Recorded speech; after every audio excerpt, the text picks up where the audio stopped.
লাগতো না, মাছের মাথাটাও দিয়ে কাঁচা লঙ্কা চিড়ে কচু ভর্তা, ঝোল। আর আজ সকালবেলা জামা কাপড় কাচা দিয়ে ভিডিওটা শুরু করলাম আর কি। সকালবেলা বাসি কাজকর্ম চান টান সমস্ত কিছু কমপ্লিট হয়ে যাওয়ার পর কারা কারা আমার মতো জামা কাপড় কাচো। আর ওই দেখো ওখানে মেউপুষি বসে আছে, ও ভাবছে আমি মনে মাছ ধোবো। মাছের মানে গন্ধের জন্য আমাকে দেখলেই চলে আসে। আর আমাকে আজকাল এত মশা কামড়ায়, পা দুটোতে মশা কামড়ালে না ভীষণ পরিমাণে চুলকায়, জানো তো। আগে এরকম ছিল না, কিন্তু এখন ভীষণ মশা কামড়ালে চুলকায়, কেন জানি না। যা মানে কেমন বলো তো, একটা অদ্ভুত মনে হয় আর কি। পা দুটো তখন এত চুলকাতে শুরু করে যে বিরক্তি লেগে যায়। আর চারিদিকে না এখন জল আর জল, তো মশার উৎপাতটাও ভীষণ কিন্তু বেশি, জানো তো। কিছুই তো দেয় না যে মশা কমবে, মানে পঞ্চায়েত আগে তো পৌরসভা থেকে ওদিকে পৌরসভাতে দেয়, কিন্তু পঞ্চায়েত থেকে কিছুই দেয় না। তো এই দেখো জামা কাপড় নিয়ে কাচতে বসে গেছি। আর জামা কাপড়গুলো কাচছি, অনেকগুলো জামা কাপড়। কালকেই বর তোমাদের বলেছিলাম না, বর গেঞ্জি রেখে গেছে, সে গেঞ্জি কাচার জন্য বলেছে। ও যখন এসে কাচবে গেঞ্জিটা, তখন শোকাবে না, আবার ভেজা কোথায় মেলবো সেই কারণে। তো জামা কাপড়গুলো সব নিয়ে বসে গেছি। এখনও বুঝতে পারছো সকালবেলায় কাচবো, নলে আবার জল মানে ভরার ব্যাপার আছে, ভরবো। সকাল হলেই কিন্তু অনেক কিন্তু কাজ থাকে, জানো, একটা সংসারে কাজ কম থাকে না। তারপরেও কিছু মানুষের শুনতে হয় যে আমি মোটা, আমি নাকি সারাদিন বসে খাই আর কি। তো যেই বলে সে খুব কাছের আপন মানুষরাই বলে আর কি, বেশি কষ্ট আপন মানুষে দেয়। বাইরের লোক না কত কিছু বললেও না অত খারাপ লাগে না যখন আপন মানুষরা বলে। একবার আমার মতো এসে খেটে দেখুক, তারপরে বুঝতে পারবে যে সারাদিনে কেমন লাগে কাজ করতে। বুঝতে তো পারে না, ঘরের মধ্যে বসে তো সব কিছু পায়, তারপরে একবার রান্না করে শুধু দুপুরবেলা, সারাদিন তো আর রান্নাবান্না কিছুই থাকে না, না কোনো কাজকর্ম। এক তরকারি ভাত রান্না করলে তাদের চলে যায় আর কি। আমার মতো এরকম দুবার তিনবার রান্না, বাজার, দোকান, এই দাঁড়িয়ে দাঁড়িয়ে সমস্ত জল ভরা, কাজকর্ম করা, কাছাকাছি করা, এগুলো করে দেখুক। তারপরে আছে ভিডিও করা, ভিডিও এডিট করা। দেখবে তুমি যারা ভিডিও করে বেশিরভাগ মানুষ, তাদের কিন্তু ভিডিও এডিট করা বা ক্যামেরা ধরার বা ক্যামেরা করে দেওয়ার কিন্তু অনেক লোক থাকে, বা সংসারে কাজ করারও অনেক লোক থাকে, বা তারা রাখে। তাদের পয়সা যেহেতু বেশি, ভিউজ বেশি, তারা কিন্তু কাজ করার জন্য মানে বলে না মাসিদের রেখে দেয় আর কি। কিন্তু আমার ক্ষেত্রে কিন্তু বাসন মাজা থেকে একদম মানে বলে না জুতো সেলাই থেকে চণ্ডীপাঠ অবধি সবটাই আমাকেই আমার সংসারে করতে হয়। কেন, সকালবেলা হলেই বরমশাই বেরিয়ে যায় কাজে। সংসারে মানে এই অল্প পয়সা দিয়ে সংসার চালানো, সংসারে কষ্ট দুঃখ দেখা, সংসারে ভালো মন্দ দেখা, কি করে কোথায় কোন টাকা দিয়ে কিভাবে সংসার চালাবো, কোথা থেকে বাজার করলে দুটো টাকা বাঁচবে, সব কিন্তু চিন্তাভাবনা আমাকেই কিন্তু করতে হয়। তার মধ্যে কেউ কিন্তু করে না। তারা কি করে বুঝবে যাদের সব কিছু হাতের কাছে সব কিছু পায়। তো তা সত্ত্বেও আমাকে মোটা বলছে। তার মধ্যে সবথেকে বড় কথা, তারা কিন্তু জানে যে আমি কিন্তু এরকম মোটা ছিলাম না, আমি কিন্তু খুবই রোগা ছিলাম, একদম কাটি ছিলাম, আমার বাবার মতো আমি রোগা ছিলাম। কিন্তু এই যে রোগ থাইরয়েড আমার কত বছর ধরে শরীরে বাসা বেঁধেছে তা আমি নিজেও জানি না। এই থাইরয়েডের জন্যেই কিন্তু আমার শরীরটা এরকম মানে ফুলে যাচ্ছে। এই যে এত কাজ করার পর যখন আমার শরীরে মানে ব্যথা হয়, যন্ত্রণা হয়, তখন কিন্তু আমি কাউকে বলি না যে হ্যাঁ আমার ব্যথা হচ্ছে, যন্ত্রণা হচ্ছে, একমাত্র আমার বর ছেলে ছাড়া। আর তারাই যতটা পারে আমার কিন্তু ওই হাত ফাতগুলো একটু টিপে দেয়। তারপরে কি বলো তো, যে আজ কত বছর ধরে, আজ 18 বছর আমার বিয়ে হয়েছে, 18 বছরে আমার যতই শরীর খারাপ গেছে, যতই রোগ গেছে, পায়ের উপর দিয়ে আমার গাড়ি চলে গেছে, তাও কিন্তু আমি রান্না বা ঘরের কাজকর্ম বন্ধ দিইনি। বরকে দিয়ে কিন্তু আমি রান্না বা ওই ঘর মোছা বাসন মাজাগুলো কিন্তু করাইনি। আমার পা যখন পায়ের উপর দিয়ে গাড়ি চলে গেছিলো একটা সময়, তখন কিন্তু আমি পা উঁচু করে পিঁড়ির উপর রেখে কিন্তু আমি করেছি। একটা সময় ছিল যে সময় আমি সারাদিন বসে ঠোঙা করেছি, আমি আমার বর মিলে। তারপরে সেই ঠোঙা মানে দিয়েছি দোকানে, তারপরে কিন্তু চাল ডাল আনতে পেরেছি, তারপর খেয়েছি। একা হাতে ছেলে মানুষ করেছি, কোনোদিন একটা মানুষকে পাইনি যে 10 মিনিটের জন্য আমার ছেলেটাকে তারা ধরেছে। আর যে বাড়িতে আমি ভাড়া ছিলাম, সে বাড়ির মাসিমা এমনই ছিল, যদি আমার ছেলে একটু কেঁদে উঠতো, আমাকে বলতো কোলে রাখ। শিবানী, তোমার ছেলে কাঁদলে আমার শরীর কেমন করে, আমার হাত পা থরথর করে কাঁপে, তোমার ছেলে যেন না কাঁদে, এরকম বলতো। মানে এরকম প্রেশার ছিল তখন। না এত ঘর ভাড়াটারা পাওয়া যেত না, তার জন্য না হাজার কষ্ট সহ্য করে মুখ বন্ধ করে থাকতে হতো। তা আমি একা হাতে সব কিছু করেছি, এমন না যে আমার সন্তানকে কেউ ধরেছে তারপর আমি দোকান। ওই আমার আতুর উঠেছে 11 দিনে, আমার তুলে দিয়েছিল আমার মা আতুর। ওই আতুর ওঠাতেও কিন্তু আমার বাজার, সেই দিন আতুর ওঠার দিনেও আমাকে কিন্তু গিয়ে বাজার করতে হয়েছে, তাহলে এসে আমি রান্না করতে পেরেছি, জানো তো। জীবনে প্রচুর স্ট্রাগল করেছি, জীবনে প্রচুর কষ্ট করেছি, কিন্তু বলার কেউ ছিল না বা বলতেও কাউকে কিন্তু পারিনি। এত কষ্টটা জীবনে করেছি, কিন্তু মানে কি বলতো, ওই বর কিন্তু বুঝেছে। আজকে সবাই মনে করে যে আমার বর এত কিছু করে দেয় বা কিছু, তা এমনি করে দেয় না। ও দেখেছে চোখের সামনে যে শিবানী কতটা কষ্ট করেছে। ওই আমার ছেলে পেটে তখনও আমি সারা দিন বসে ঠোঙা করেছি, তারপর ঠোঙা দিয়েছি। ওই ছেলে কিন্তু আমি ভরা মাসের পেট নিয়েও কিন্তু আমি দোকানে মানে এসে ঠোঙা দিয়েছি, তারপরে চাল ডাল কিনেছি। এই কষ্টগুলো কিন্তু আমি করেছি। সেখান থেকে সন্তান হওয়ার পর পর তারপরে একটু তিল জমি একটু জায়গা জমি কেনার চেষ্টা করছি, সেখানেও আমি ধাক্কা খেয়েছি। জীবনে আমার ধাক্কা খাওয়ার কিন্তু কোনো কম নেই। তো আমাকে মোটা যে বলছো না, মোটা একবার ভেবে বলবে যে শিবানীর জায়গা এসে থেকে দেখবে যে শিবানী কী পরিস্থিতিতে ভোগ করছে। আচ্ছা, তোমরা না চাইতে সব কিছু পেয়ে যাও, আর আমি চাইলেও কারোর কাছে কিছু পেয়ে উঠি না, তো একবার ভাববে। তো এই যাগ্গে আমার বরকে আমি বললাম যে দেখো এরকম একবার বললে ঠিক আছে, দুবার বললে, কিন্তু বারবার যখন এরকম বলবে তখন কিন্তু আমার কিন্তু সহ্যের সীমা কিন্তু ছাড়িয়ে যাবে, তখন কিন্তু আমি উত্তর দিতে কিন্তু বাধ্য হব। তো বর বলল যে ছাড়ো, ওইসব কথা মাথায় নিও না, তুমি আবার চিন্তা করো না, তোমার প্রেশার বেড়ে যাবে। তো যে মানে কি বলবো, বরের সামনে যখন কথাটা বলেছে, বর আবার প্রতিবাদ করলো যে হ্যাঁ, ও আমার সংসারে সব কাজ ও করে, তুই দেখতে আসিস যে ও মোটা কিনা। তো যাকে এটাই আমার ভালো লাগে যে আমার বর বলছে। আর কত জামা কাপড় কেচে দেখো পুরো প্যান্ডেল বানিয়ে নিয়েছি। আর এই সব জামা প্যান্ট কাচার পর এদিক ওদিক করে মেলেছি, আর খানিকটা বাকিও আছে। তারপর পেয়ে গেছে খিদে, ছেলে আমাকে বললো মা অনেক দিন মুড়ি মেখে খাওয়া হয় না, তো চলো একটু মুড়ি মেখে দাও, আজকে ভাত রয়েছে। ও খাবে না বলছে। ওই দেখো শসা টমেটো পেঁয়াজ তারপর সব কিছু দিয়ে কিন্তু মুড়িটা মাখছে। আর এরকম মুড়ি মাখা কিন্তু আমার বেশ জম্পেশ লাগে, খেতে কিন্তু খুব ভালো লাগে। তোমরা কারা কারা এরকম মুড়ি মাখা খেতে ভালোবাসো? আর এরকম মুড়ি মাখা হলেই আমার খেতে ইচ্ছা করে, শুধু ওই ঝুড়ি বাজা দিয়ে মুড়ি মাখা খেতে ইচ্ছা করে না। তার পড়ে যাচ্ছে সেগুলো তুলে নিচ্ছি। ওই যে বললাম জীবনে অনেক কষ্ট করেছি, এক এক দানার মূল্য কিন্তু আমি কিন্তু বুঝি। শুভ সকাল সবাইকে, সবাই কেমন আছো? আশা করি ভালো আছো, সুস্থ আছো। আমিও ভালো আছি, সুস্থ আছি তোমাদের ভালোবাসায়। আর এই যে আজকে কি বলো তো, আজকে অনেক কাজ করেছি সকাল থেকে, 12টা বাজতে 10 মিনিট বাকি আছে, তাই জন্য তোমাদের শুভ সকাল জানালাম, বুঝেছো? আর রেডি হয়ে গেছি একদম, দেখতে পাচ্ছ চুড়িদার পরে, যেটা আমি ঘরে থাকলে নাইটি আর বাকি চুড়িদার। ভিডিও এখন শর্ট ভিডিও করব সেই কারণে। আর জল তেষ্টা পাচ্ছে, আজকে ভীষণ জল তেষ্টা পাচ্ছে, গলাটা শুকাচ্ছে। আজকে আমাদের এখানে রেশন দিয়েছে, তো এত ভিড় ছিল, আর বাড়িতে আজকে এত কাজ ছিল, ওয়েদার ভালো ছিল, তার জন্য সব কাছাকাছি করেছি, আর রেশনে যাওয়া হয়নি। আর যখন গেছি তখন হচ্ছে কি বলো, জিনিস নেই আর কি, 2 দিন বসে আর একদিন আসবে, তো থাক আর একদিনের অপেক্ষায় রইলাম, নাহলে আজকে নাই বা পেলাম। গিয়েও আজকে মানে আজকে ভাগ্যটা খারাপ আর কি, ওই জন্য আজকে গিয়েও খালি হাতে ফিরে আসতে হলো, এই হচ্ছে ব্যাপার। মুড়ি মাখলাম, অনেক দিন পর মুড়ি মাখা করে খেলাম আর কি, অনেক দিন পর আর কি। তবে একটু ছোলা হলে ভালো হয় জানো, তবে ছোলার যা দাম, ছোলা খাওয়া হয় না। মানে ছোলা মানে কাঁচা ছোলা খেতে আমার খুব ভাল লাগে, খুব ভাল লাগে, এত ভাল লাগে যে কি বলবো। আর আমার রেডি হওয়া মানে এই নর্মাল, যেমন হয় সামান্য মানুষ তেমন। আজকে তো আরও দেরি কেন হয়েছে, বাড়িতে ভয়েস দিতে পারিনি ভিডিও, তো রাস্তায় গেছি ভয়েস দিতে, তারপরে একটু ভয়েস দিচ্ছি, গাড়ি ঘোড়ার আওয়াজ, আবার দাঁড়িয়ে যাচ্ছি, আবার কাটছি, এই করতে করতে আজকে আমার অনেকটা দেরি হয়েছে, বুঝেছো তো? অনেকটা মানে অনেকটাই দেরি হয়েছে। আর আজকে কি রান্না করব এখন অবধি ঠিক হয়নি, বুঝেছো? কেন যা সবজি আছে এসব তো বাজার যাব না, সেই দিয়েই ভেবে চিন্তে চলতে হবে আর কি। তো ওই জন্যে হ্যাঁ, যা সবজি আছে তো সেটা ভাববো যে কি রান্না করব। আর আমি একটু সাজুগুজু করলে কেমন লাগে তোমরা অবশ্যই কমেন্ট করে জানিও। তো তোমরা তো বলোই শিবানী তোমাকে ভালো লাগছে, তবে আমার শরীরটা না, মানে আমার থাইরয়েড মনে কমছে না, আমার শরীরটা বেশ ফুলছে, জানো তো? ফুলছে মানে ফুলছে। এই লিপস্টিক কালারটা আমার ভীষণ প্রিয় কালার, ভীষণ প্রিয়। বরের রিচার্জ ছিল না, আবার ওটা বরের রিচার্জ করলাম, মানে ফোনই ঢুকছে না, রিচার্জ শেষ হয়ে গেছে, এয়ারটেল তো 2 দিন হয়ে গেছে, ফোন যাচ্ছিলো কিন্তু এখন না। আজকে বর কাজ করছে, ওই জন্য আরও ফোন করলো, রিচার্জটা করে দিলাম, কেন কাকে ফোন করতে দরকার পড়ে কি না পড়ে সেই জন্যে। আর লোকে বলে ছোটো চোখে কাজল পড়লে চোখ নাকি আরও ছোটো হয়ে যায়, তোমরা কমেন্ট করে জানিও তো সত্যি কি তাই? তো দেখা যাক। তো চলো আগে শর্ট ভিডিওগুলো করে নিই, কেন বাইরে রোদ্দুর, আমাকে তো বাইরেই করতে হয়, আর প্রচণ্ড গরম লেগে যাচ্ছে, বুঝেছো? ভালো লাগে না জানো তো, কেন বলো? কি বলবো, ভিডিও আপলোড দিয়েছি পুরো হয়ে গেছে, একটুখানি বাকি ছিল, ভিডিও ফেল হয়ে গেছে, আবার নতুন করে এখন আপলোড দিতে পারে। ভিডিও আপলোড হওয়া মানে ফোনের চার্জ শেষ হয়ে যায়, এখন চার্জ না দিলে আমি আর একটুও ভিডিও করতে পারবো না, কি যে জ্বালাতন তুমি কি বলবো তোমাদের। আর ছেলের দেখো, ছেলের তো মনে হয় 2 দিন ধরে মুখটা শুকনো শুকনো, কালকেও রাতে 2টো রুটি খেয়েছে, বললো ভাল লাগছে না। ওর শরীরটা 2 দিন পর থেকে এরকম হয়, দুর্বল। সমাধি এত খাবার পাঠাচ্ছে, ভালো ভালো খাবার, সেগুলো খাওয়াচ্ছি, তাও দুর্বলতা কাটছে না আর কি। দুর্বলতা আর পড়ার ভীষণ প্রেশার হয়ে যাচ্ছে, মানে চাপ হয়ে যাচ্ছে আর কি। তবে এই বয়সে চাপ না নিলে কবে চাপ নেবে বলো? আমাদের মতো বয়সে আসলে যদি এখন যদি চাপ না নেয়, এখন চাপ নিলে জীবনটা পুরো সুখের হবে, আর এখন যদি চাপ না নেয় তখন কী হবে আমাদের মতন। আমাদের বাবা মারা তো পড়াশোনা শেখাতে পারেনি অর্থের অভাবে।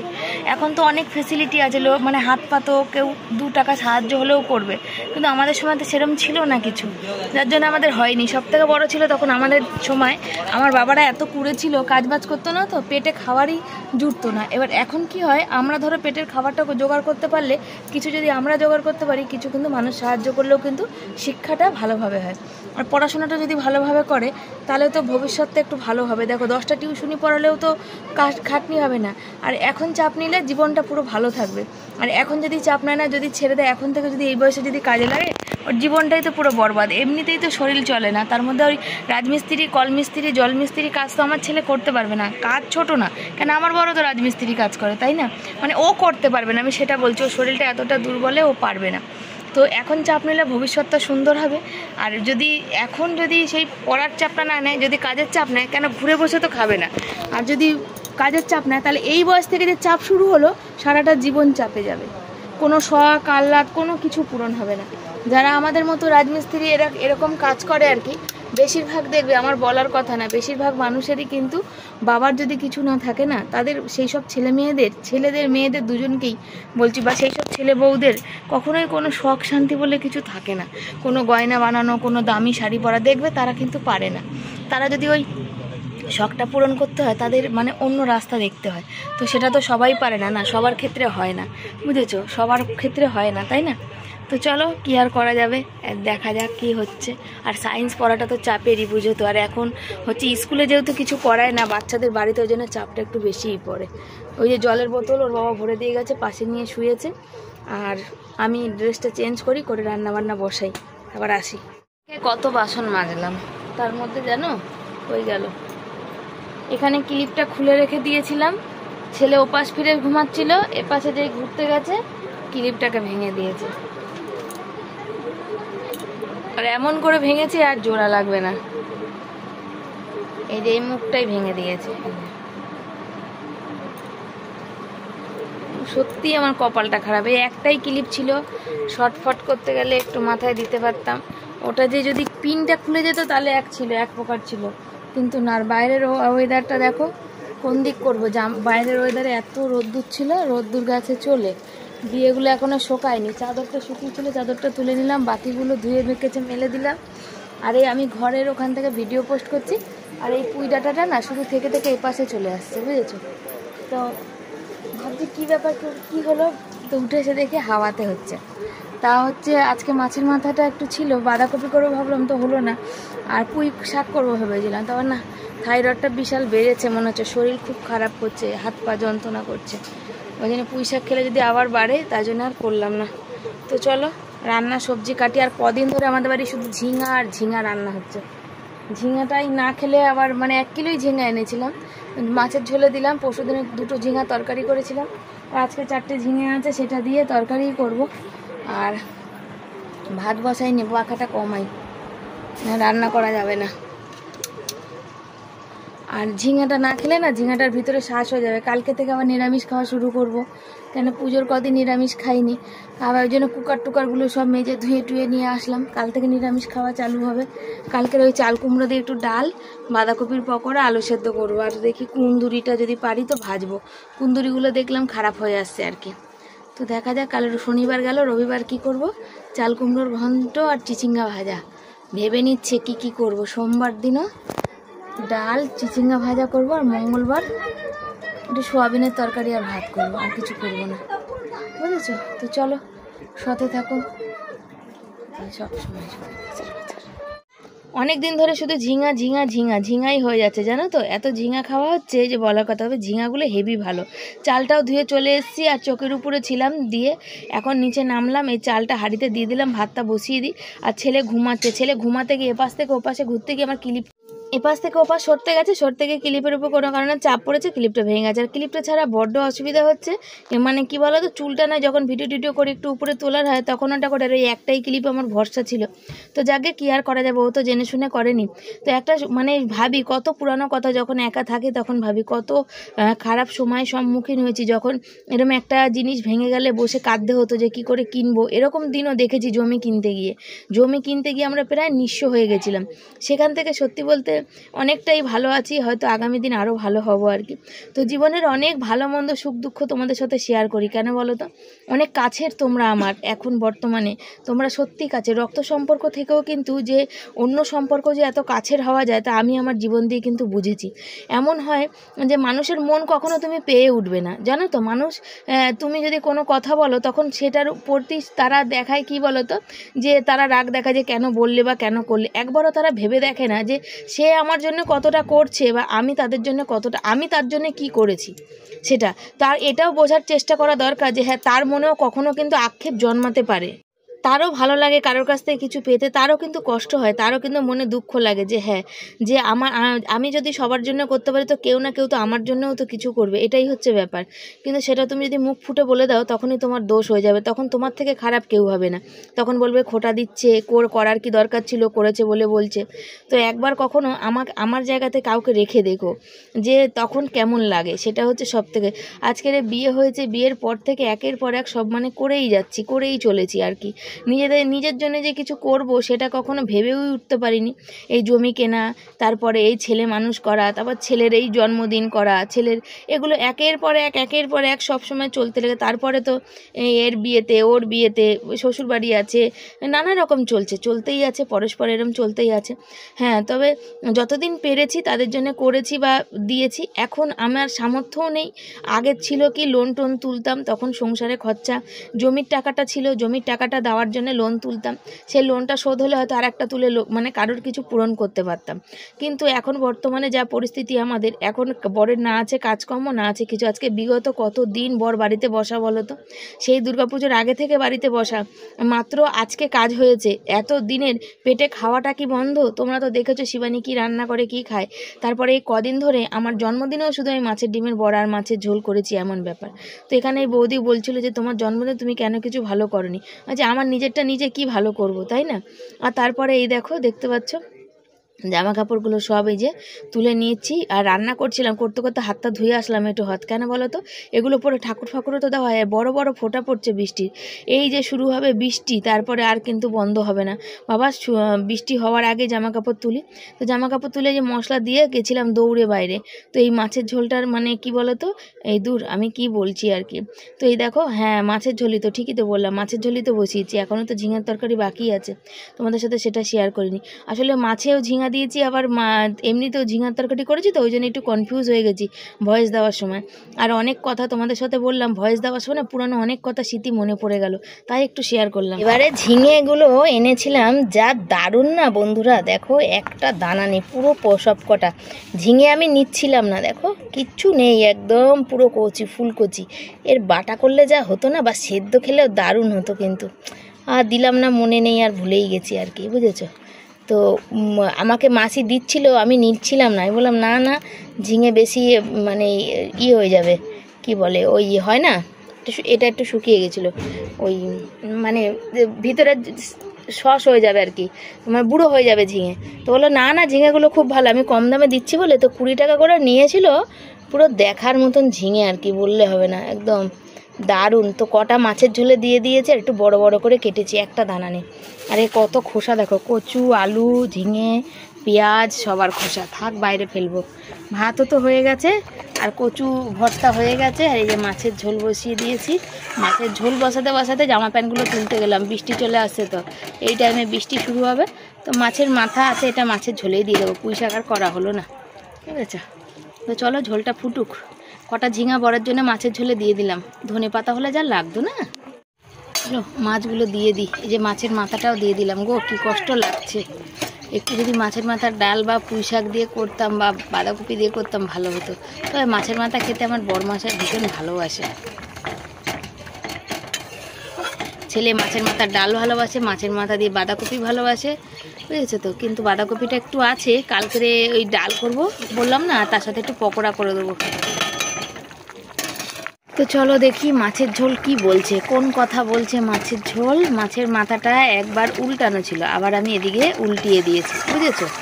তো এই হচ্ছে মাছের ঝোল হয়ে গেছে, একটু ঝোলঝোলি রাখলাম, আমার একটু মাছের ঝোল পাতলা ঝোল খেতে বেশি ভালো লাগে। ওহো দেখো, ক্যামেরাটা দিয়ে হাত ধরেছি, ছিটকে হাতে পড়ছে। চলো মাছের ঝোলটা নামিয়ে নিই, তোমরা দেখতে থাকো। আমার না ওই বেশি জবে মাছের ঝোল ভালো লাগে না, একটু সবজি দিয়ে একটু ধনেপাতা দিয়ে একটু মাছের ঝোল বেশ আমার ভালো লাগে ওই রকম। আর আমার ছেলে বর ওরা না একটু ওই মাছের ওইটা ভালোবাসে, তবে এই ঝোলটা দুদিন ধরে দেখছি বেশ ভালো খাচ্ছে, তার জন্যই এইরকম মাছের ঝোল আর কি বানাচ্ছি। কারণ এই দেখতে পাচ্ছি ওরা বেশ ভালো খাচ্ছে, এটা বেশ ভালো লাগছে ওদের। ছেলেও বলছে মা বেশ ভালো হচ্ছে, আর বড় বলছে। তা আমাদের ঘরে সেরকম কোনো ব্যাপার নেই, ভালো লাগছে বলে ওটাই খাবে বা ওটাই ভালোবাসি বলে খাবো আর অন্যটা খাবো না, সেরকম ব্যাপার নেই। আর সব সময় মা বলে খালি কড়াই রাখতে নেই, একটু হলেও জল দিতে হয়। তো কড়াইটা তো আমি ধোবো, কেন ঝিঙের তরকারি বসাবো। আর নীলা দিদিভাই বলেছে শিবানী ঝিঙেতে একটু পোস্ত দিলে ভালো হতো। তো দিদিভাই আমি কমেন্ট করেওছি রিপ্লাই, তো পোস্তর যা দাম এটা আগে তোমরা দেখে নাও কেমন হয়েছে বলো। কাঁচা লঙ্কা চিড়ে করেছি।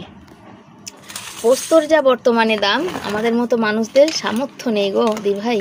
ইচ্ছা, আমার ছেলে ভীষণ পোস্ত ভালো খায়, তো রিয়া যা পোস্ত দিয়েছিল খেলাম তো দুবার মানে কবার খেলাম, 2-3 বার খেলাম। একদিন শাকেও খেয়েছিলাম, তো আর আছে অল্প একটু, আর নেই তা বলবো না, আছে অল্প একটু, সেটা অন্য আর একদিন হবে আর কি। যেদিন দেখবো ঘরে ভালো মন্দ কিছু রান্না করার নেই সেদিন ওই পোস্তটা রান্না করব। মানে ধরো আজকে মাছটা আছে ধরো ভালো, আর কচু ভর্তা তোমাদের দেখিয়েছি, দেখাই না কড়াইতেই দেখিয়েছি। এই যে কচু ভর্তা ফাইনাল লুক দেখো, একদম রসুন পেঁয়াজ টিয়াজ সব দিয়ে টমেটো ফমেটো দিয়ে করেছি, ওই জন্য লাল হয়েছে। তো আজকে বেশি করে কাঁচা লঙ্কা নেই আর কি, এই সপ্তাহ বাজার যাবো না বলেছিলাম, কাঁচা লঙ্কাটা একটু বাড়ন্ত আছে, তো কাঁচা লঙ্কাটা একটু কম দিয়েছি, আর একটু লঙ্কার গুঁড়ো দিয়েছি, ওই জন্য একটু লালটা বেশি হয়েছে। তো চলো ঝিঙের তরকারি বসাই। বরের সাথে কথা বলছিলাম, ওই যে বললাম বর আজ কাজে গেছে, তো ওই দেখো আসতে কত দেরি হয়ে গেছে, 3:30 বাজে, আর আমি রান্না করে যাচ্ছি 3:30 সময়। 3:30 সময় লোকে খেয়ে দিয়ে শোয়, কার ধৈর্য থাকে 3:30 সময় রান্না করতে তোমরা একটু বলবে তো। তাই তরকারিটা আর দেখাতে পারলাম না, সেদিনের মতনই করলাম, তাই জন্য আর দেখালাম না। তোমাদের কার কার ধৈর্য থাকবে আমার মতো বলো, কিন্তু আমাকে ধৈর্য রাখতেই হবে। ওই যে অভাবের সংসারে ধৈর্য হারালে হবে না, আমার ধৈর্য আমাকে রাখতেই হবে, ধৈর্য ছাড়া জীবন কাটবে না। তবে আলু আজকের একটু শক্তই রয়েছে, দেখা যাক কত দূর কী হচ্ছে। আর ধৈর্য হারালে আমার চলবে, ধৈর্য হারালে আমার চলবে না। ভিডিও করে এডিট করে সকাল থেকে জামা প্যান্ট, তাও লোকের কত কথা, আমি কি আমার বরের খাই তবুও মানুষের কত কথা। দেখো আলুটা কি শক্ত। বন্ধুরা আজকে দুপুরে খাওয়া দাওয়া এই যে ভাত হয়েছে, এখানেও ছেলের ভাত, ছেলেকে ঘুম থেকে ডাকলাম উঠছে, ঝিঙে আলুর তরকারি, আর এই যে মাছের ঝোল, আর এই যে বরকে ঝিঙে আলুর তরকারি বাটিতে দিয়েছি, আর এই যে কচু ভর্তা। এই হয়েছে আজকে আমাদের কিন্তু দুপুরে খাওয়া দাওয়া, তার সাথে হচ্ছে আচার। শশা আর কাটা হলো না, শশা পরে কাটবো। তো চলো খাওয়া দাওয়াটা সেরে নিয়ে ছেলেকে খাইয়ে দিই। ওই যে ছেলের বোতলে জল ভরা হয়ে গেছে, তুমি জল নিলে না? চলো সাথে থাকো। আজকে অনেক কাছাকাছি করেছি, তো কাছাকাছি করাতেই আমার ভীষণ পিঠ হাত পা ব্যথা করছে জানো তো। আর আমি যে এখানে ক্যামেরা খুলেছি দেখবে আমার বরের রিয়াকশানটা, বর বোঝেইনি, ওর টিভি দেখতে দেখতে আমার ঘাড় পিঠটা একটু টিপে দিচ্ছে আর কি। আর এইগুলোই অনেক মানুষের আবার সহ্য হয় না। তো এই যে অনেক কথা, দেখো বর এতক্ষণ পর দেখছে যে আমি ক্যামেরা খুলেছি, মানে ক্যামেরাটা চালু কিনা দেখে এখনও কিছু বলছে না, তারপরে দেখবে এখানে বলবে। আর কি বলো তো, এখন এই মুহূর্তে আমার কাছে যারা চাইছো আমার ক্ষমতা নেই তাদের জন্য এখন কিছু করার, তো এইটাই ভিডিওর মাধ্যমেই বলবো। শুভ সন্ধ্যা কি বলবো, তো অনেকক্ষণ আগেই তোমাদের সামনে এসেছিলাম, আর শুভ সন্ধ্যা বলা হয়নি। আজকে কাছাকাছি অনেক করেছি, তো তা কদিন ধরে এমনি খাটাখাটনি হচ্ছে, তো পিঠ এইসব ঘাড় ফাড় দিয়ে নিচ ব্যথা। তো বরকে দিয়ে বেশিক্ষণ না, 5 মিনিট মতো বললাম একটুখানি, বর বললো ম্যাসেজ করে দেবো। তো ওরও তো আজকে অনেক দিন পর কাজে গেছে আর কি, তো ওরও তো কষ্ট হচ্ছে তাই না। তো আমি বললাম না একটুখানি, তাও জোর করে একটুখানি করে দিল, 5 মিনিট মতো ম্যাসেজ করে নিলাম। আর আমার ব্যথা করছিল, আর প্রচুর বৃষ্টি হচ্ছে। দেখো আজকে কাজে গেছে, কালকে কাজ হবে কিনা ভগবান জানে। আবার বৃষ্টি তো বুঝতেই পারছো, যারা প্রচুর বৃষ্টি হচ্ছে। এই যে বাসন রয়েছে, খেয়ে দিয়ে উঠে বাসন মাজতে পারিনি, ওই যে বৃষ্টি হচ্ছে, একভাবে বৃষ্টি হয়ে যাচ্ছে। ছেলে বৃষ্টি মাথায় করে পড়তে গেল, ছেলে ওই যে দুপুরে শুয়েছে, ওরও শরীরটা ক্লান্ত মনে হয়, তো আজকের এই সন্ধ্যেবেলা উঠে পড়তে গেল, 6:30টায় গেল। তো ছেলে বৃষ্টি মাথায় গেছে, ছাতা নিয়ে গেছে, তো বললাম বেশি ভিজিস না, জোরে বেশি বৃষ্টি হলে কোথাও দাঁড়িয়ে যাস, একটু দেরি হোক ক্ষতি নেই, ম্যাম কিছু বললেও আমাকে ফোন করিস। তারপরে হচ্ছে এখন পাচ্ছে খিদে, কি খাবো, তো ওই খৈনা রুই আছে, যা আছে ওটাই খাই। মুড়ি আমি শুকনো খেতে পারি না, কালকে নিরামিষও আছে, আর ঘরে তেমন কিছুই নেই, ঝুড়ি ভাজা আর মুড়ি ছাড়া। এই কি জানি কেন আজকে আবার হঠাৎ একটু কাসুন্দি, কতদিন ধরেই ইচ্ছা করছে একটু কাসুন্দি খেতে, শাক ভাজা দিয়ে। অনেকদিন শাক ভাজা খাই না, এই বর্ষাতে প্রচুর শাকের দাম, শাক এখন আসে না, তো শাক ভাজা দিয়ে কাসুন্দি খেতে খুব ভালো লাগে জানো তো। অনেক দিন মানে অনেক বছর হয়ে গেছে খাই না, হঠাৎ কিছুদিন ধরে ইচ্ছা করছে আর কি। দেখি সব কিছু ঠিকঠাক একটু হোক, তারপর এক এক করে মনের ইচ্ছাগুলো পূরণ করবো আর কি। এই যে বর বাইরে গেছিলো, আর আমাদের এত শীত করছে, পাখাটা একদম মানে না চালালে কেমন একটা মানে মশা আমাদের ভ্যাপসা লাগছে, আর পাখাটা মানে একদম হালকা করে চালানো আছে, তাই তো। আর প্রচুর বৃষ্টি হচ্ছে, কালকে আবার কাজ হবে কিনা কালকে আপডেট দেবো। এখন তো বসি, তো চলো আমি লাইভে বসবো আর দুটো খই মুড়ি খাই। বরকে বললাম তুমি একটু পেঁয়াজ লঙ্কা কাটো, সেদিনকার 3টে ডিম এনেছিলাম, একটা ডিম রয়ে গেছে। এতদিন ধরে আর গরম তো, আমাদের তো ফ্রিজ নেই, আর ফাটা ডিম কী হয় না, হাওয়া ঢুকলে নষ্ট হয় তাড়াতাড়ি। ঝিঙের তরকারি রয়েছে, তাই আমি বললাম যে চলো তুমি একটু কেটে দাও, আমি একটুখানি ডিম ভুজিয়া করে দিই, ছেলে খুব ভালো খায়। তো বরের সাথে এখানে বসে সেই কথাই বলছিলাম, মানে আমাকে যে প্রেশার দেওয়া হচ্ছে, মানে আমাকে যে কথাটা বলা হচ্ছে যে এটা তোমাকে দিতে হবে, তো আমি না সত্যি কথা বলতে পারবো না দিতে। কারণ হচ্ছে তোমাদের বলি, পরে বাকিটা পুরো ডিটেলে বলবো, তবে রিয়া, সোমাদি এরা কিছু কিছু জানে, এদেরকে আমি ফোনের মাধ্যমে বলেছি, সবটা সব জায়গায় বলা যায় না। যার জন্য এই কথাটা মানে হয়েছে বলেই কিন্তু আমার আজকে ভিডিওতে এতগুলো কথা বলা আর কি। যে আমার পরিস্থিতি কিন্তু বোঝার চেষ্টা করে না, যে হ্যাঁ ও কেমন, মানে ওর কি দরকার, ওর বরের কাজ নেই বা ও কোথায় পাবে, সেই সব বোঝার নেই। হ্যাঁ এটা তোমার লাগবে, এটা তোমাকে দিতে হবে, এরকম একটা ব্যাপার, বুঝেছো। তো যাকে দেখা যাক শেষ পর্যন্ত কি হয়, তখন নাহলে তোমাদের জানাবো। রুটি ফুটি করে খাওয়া দাওয়া করে চলে এসেছি গ্যাস মুছতে, আর অনেক দিন পর আবার তো নিরামিষ চালু করব। আর কালকের এখন গ্যাসটা মোছা, কিন্তু ওই যে কাল থেকে আবার কিন্তু ডবল বেশি বেশি করে কিন্তু কাজকর্ম পড়ে থাকবে। তো আমার খেয়ে দিয়ে উঠে না মানে গ্যাস মুছতে ভীষণ মানে কষ্ট হয়, পেটটা চেপে। আর ইদানিংয়ে বড্ড পেটটা আমার ফুলছে, কি জানি কেন, আর পেটের মধ্যে কেমন যেন একটু লাফাচ্ছে, এরকমও খুব কষ্ট হচ্ছে। খাওয়া দাওয়া সেরে গ্যাস ট্যাস মুছে তো চলে এসেছি, দেখছিলাম একটু টিভি বন্ধ করা হলো। আর এই আমি ছেলে বলছে ওই দিকে বসে পড়তে বসবো, যেহেতু দুপুরবেলা সারা দুপুর ঘুমিয়েছে, পড়াটা হয়নি, সেজন্য বললাম মা তোমরা শুয়ে পড়ো, আমি এখন পড়বো, আমাকে এমার্জেন্সিটা দাও, মানে বড় লাইট জ্বালালে আমাদের তো ঘুম হবে না, সেজন্য বললো এমার্জেন্সিটা দাও, তোমরা এদিকে শুলে শো, আর নাহলে ও এদিকে পড়তে আসবে, আমরা ওদিকে শোবো আর কি।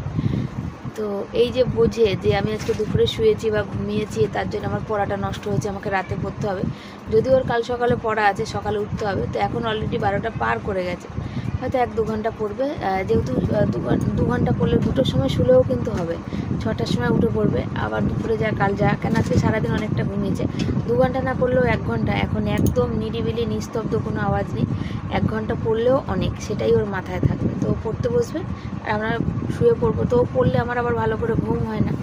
তো অনেকদিন পর আজকে আবার রাতে পড়তে বসবে আর কি। তো চলো সবাইকে tata bye bye, good night জানাই, সব ভালো থেকো, সুস্থ থেকো, আসছি পরের দিন নতুন একটা ভিডিওর সাথে। আর এইভাবে আমাদের পরিবারকে ভালোবেসো, আমাদের সাথে থেকো সব সময়, এই বলবো।